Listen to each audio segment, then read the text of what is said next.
Hello kayo mga katropa. Here's a small interview from Marian Rivera. I got it from IG, so you can watch it also. It's a video conference on all things. Nakita ko sa IG and I give a shot on you, syempre, para naman makita yan ng mga katropa ko. Sige, panoorin nyo to. Sunod na. Pamilya. Pag sinabi kong pamilya, ibig sabihin, yung lalaking nakasama ko habang buhay, binigay niya sa akin. At higit sa lahat, ang magkaroon ng anak. Siguro yun ang masasabi kong, lahat ng hilingin ko, lahat ng ipanalangin ko ng taimtim sa kanya na para maging kompleto yung pagkatao ko at magkaroon ng meaning yung buhay ko dito sa mundo, ibinigay niya yun sa akin. Yun yung naging guide ko para magkaroon ng kabuluhan yung buhay ko, para magsilbi sa asawa ko, para alagaan yung mga anak ko.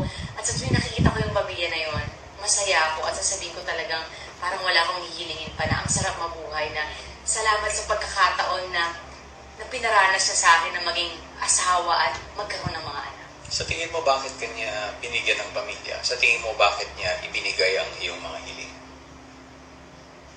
Wow, medyo malalim na. Masasabi ko na maliit pa lang ako, alam ko na may Panginoon na.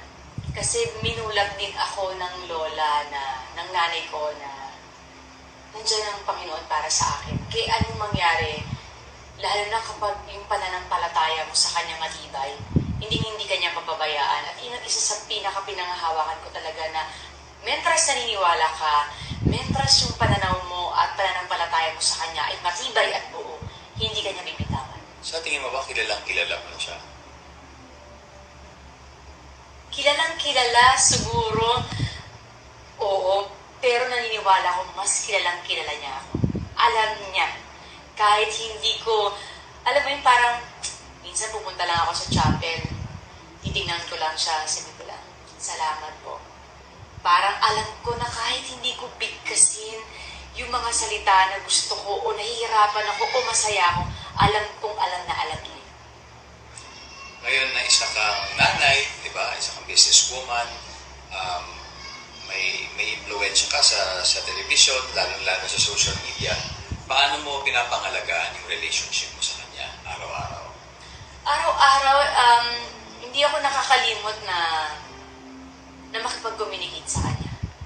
At araw-araw siguro, dahil sa mga taong ibinigay niya sa akin sa paligid ko, araw-araw niyang pinapaalala sa akin kung gaano ko ka-importanteng tao. Kwentuhan mo kami about your devotion to Mother Mary. Paano ba nagsimula to and ano ang mga ginagawa mo bilang isang devote? Nakakaano, pero sige, never kong kinuwento to buong buhay ko in showbiz. Pero ang nakakaalam lang mga malalapit na tao sa akin. Nung bata kasi ako, madalas ako makapanaginip ng mga Mama Mary. Pero iba't ibang klaseng Mama Mary. At sa bawat panaginip na yon, binibili ng nanay ko yung santo na yun.